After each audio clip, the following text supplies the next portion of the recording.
आज हम पढ़ रहे हैं अपना सामाजिक विज्ञान का क्लास 6 का लेसन नंबर 21 जिसका नाम है लोकतंत्रात्मक सरकार के प्रमुख तत्व। तो आइएगा शुरू करते हैं। लोकतंत्र सर्वोत्तम प्रकार की सरकार है। यही कारण है कि विश्व के अधिकांश देशों ने इसे अपनाया है। इसकी सफलता के लिए कुछ मूलभूत दशाएं आवश्यक हैं जो निम्नलिखित हैं, जिसमें पहली है सहभागीदारी। लोकतंत्र लोकतांत्रिक व्यवस्था का मूलभूत कारक है, क्योंकि लोकतंत्रात्मक सरकार लोगों के द्वारा तथा लोगों के लिए होती है। इसके लिए लोगों की सरकार लोगों के द्वारा ही लोगों के लिए होती है। लोगों की सहभागिता के बिना लोकतंत्र न तो वास्तविक हो सकता है और न ही उपयोगी हो सकता है।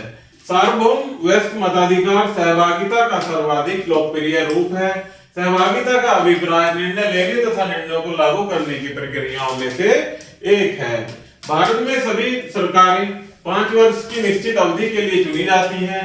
एक बार चुने जाने पर सरकार 5 वर्ष के लिए सत्ता में रह सकती है। यदि सरकारें सत्ता में बनी रहना चाहती हैं तो उन्हें दोबारा जीतना पड़ता है। नेक्स्ट है प्यारे बच्चों, सहभागीदारी के अन्य तरीके। चुनाव 5 वर्ष में एक बार होता है। वोट देने के अलावा लोकतांत्रिक सरकार के निर्णयों और नीतियों में लोगों के भाग लेने के और भी कई तरीके हैं। लोग सरकार के कार्यों में रुचि लेकर और उसकी आलोचना करके भी अपनी भागीदारी निभाते हैं। आगे पढ़ते हैं प्यारे बच्चों अन्ना हजारे के बारे में। शांतिपूर्ण तरीके से वे लोक भागीदारी के द्वारा सरकार को कैसे नियंत्रित किया जाए, इसका सर्वश्रेष्ठ उदाहरण सामाजिक कार्यकर्ता अन्ना हजारे ने अगस्त 2011 में दिल्ली में प्रस्तुत किया। कौन थे अन्ना हजारे? एक सामाजिक कार्यकर्ता थे।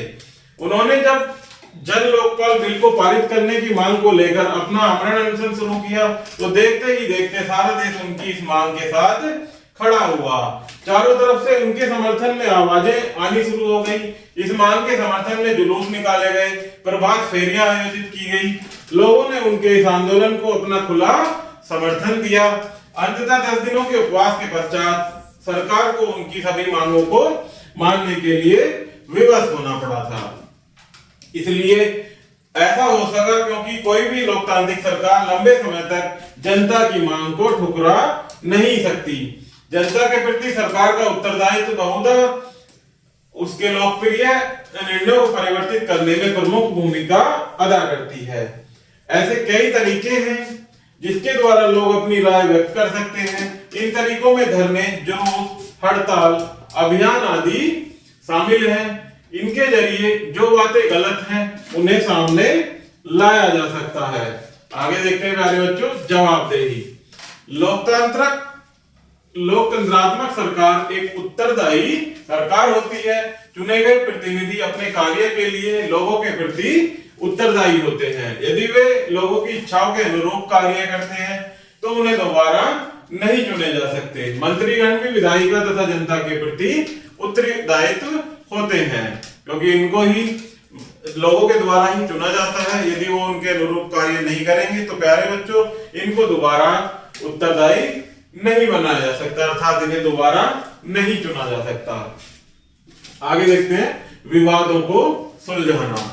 विवाद तब उभरता है जब विभिन्न संस्कृतियों, धर्मों, क्षेत्रों और आर्थिक पृष्ठभूमियों के लोग एक दूसरे के साथ तालमेल नहीं बिठा पाते।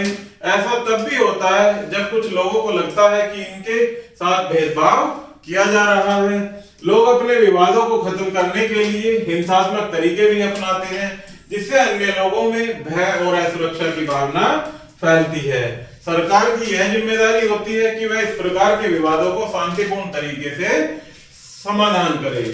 आइए हम अपने समाज के कुछ विवादों के बारे में पढ़ें और उन्हें समझें कि सरकार इनके समाधान के बारे में क्या भूमिका निभाती है।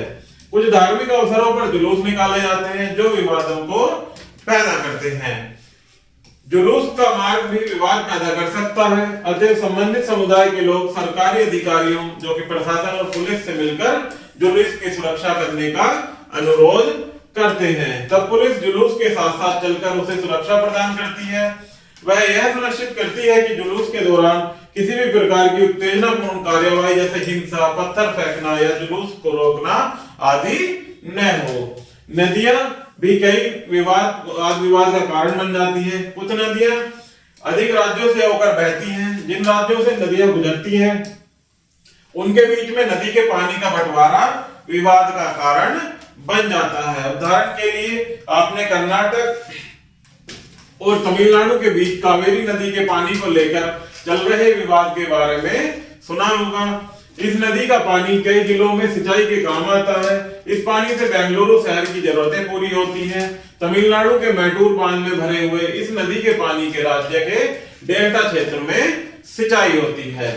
दोनों बांध एक ही नदी पर बने हुए हैं। सरकार का कृष्णा सागर कावेरी बांध नदी के ऊपरी छोर पर है और तमिलनाडु का मैटूर बांध नदी के निचले छोर पर है। मैटूर बांध में पानी तभी भरा जा सकता है जब कृष्णा सागर बांध में पानी छोड़ा जाए। दोनों राज्यों को अपने लोगों की जरूरतों के लिए भरपूर पानी चाहिए जो कि नहीं मिल पाता। इससे विवाद उत्पन्न होता है। तब राष्ट्रीय सरकार को कदम उठाना पड़ता है ताकि दोनों राज्यों के लिए पानी का सही बंटवारा हो जाए। आगे देखते हैं प्यारे बच्चों, समानता एवं न्याय। एक लोकतंत्रात्मक समानता तथा न्याय के लिए प्रतिबद्ध होती है जो लोकतंत्र के प्रमुख आदर्श हैं।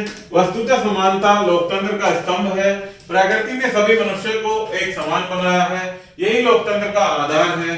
जाति, वर्ण, धर्म या जन्म के आधार पर कोई भेदभाव नहीं किया जा सकता। लोकतंत्र केवल योग्यता को ही महत्व दिया जाता है। कानून की दृष्टि से सभी समान हैं और सभी लोगों पर एक जैसे कानून लागू होते हैं। आधुनिक समय में न्याय का अर्थ उन सामाजिक स्थितियों से है जिनके द्वारा व्यक्तियों के आचरण तथा समाज के कल्याण के मध्य उचित संतुलन बना रहता है। न्याय की संकल्पना के विभिन्न रूप हैं जैसे सामाजिक न्याय, आर्थिक न्याय, नैतिक न्याय, वैधानिक न्याय तथा राजनीतिक न्याय। ये क्या है प्यारे बच्चों? न्याय की संकल्पना के विभिन्न रूप, अर्थात इन सभी से हमें न्याय प्राप्त होता है। एक लोकतांत्रिक सरकार में न्याय एक प्रमुख तत्व होता है। किसी भी सरकार में न्याय जो है एक लोकतांत्रिक उसका प्रमुख तत्व होता है। रंगभेद नीति के विरुद्ध संघर्ष। रंगभेद यानी प्रजातीय भेदभाव की नीति संयुक्त राज्य अमेरिका तथा दक्षिण अफ्रीका में कुछ समय तक प्रचलित रही। अर्थात कुछ रंग जो मानव का काला और गोरा होता है उससे संबंधित यह जो है प्यारे बच्चों नीति चली थी, जो कि संयुक्त राज्य अमेरिका में अफ्रीकी मूल के एस्वेद जो कि काले लोग होते थे वो जातीय भेदभाव से छुटकारा पाने के लिए आधी शताब्दी से भी अधिक का समय और लग गया।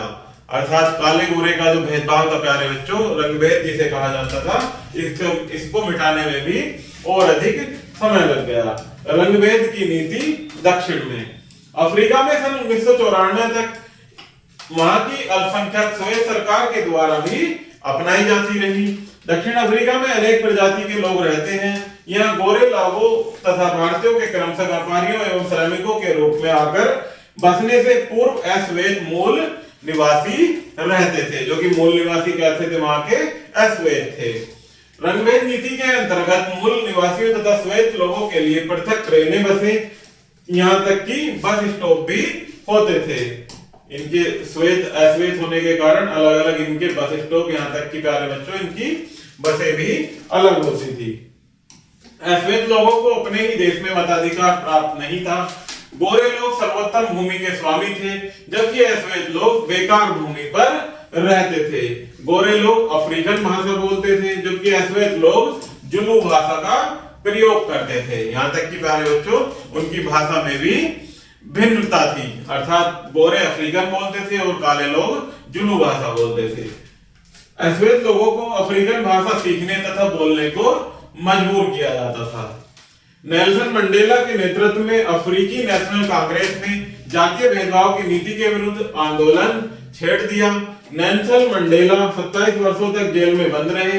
अंततः सन 1994 में दक्षिण अफ्रीका एक लोकतांत्रिक सरकार बनकर उभरा, जिसमें सभी प्रजाति के लोगों को समान समझा गया। नेल्सन मंडेला ने, जो कि वहां के एक अफ्रीकन नेशनल कांग्रेस जाति की भेदभाव नीति में उन्होंने अब अनेक कार्य किए, जिस कारण से वहां की भेदभाव नीति को दूर किया गया।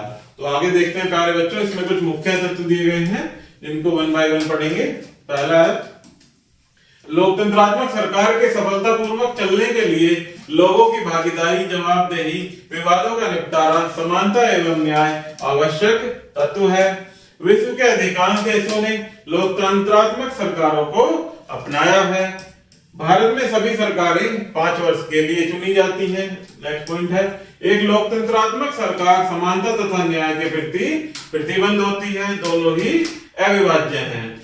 नेक्स्ट पॉइंट है, न्याय अनेक प्रकार के होते हैं, जैसे आर्थिक, वैधानिक, सामाजिक एवं राजनीतिक। ये क्या कह रहे बच्चों, न्याय के प्रकार। तो इस प्रकार से प्यारे बच्चों हमारा ये लेसन यही समाप्त होता है। आशा करता हूं कि आपको यह वीडियो जरूर पसंद आई होगी। धन्यवाद।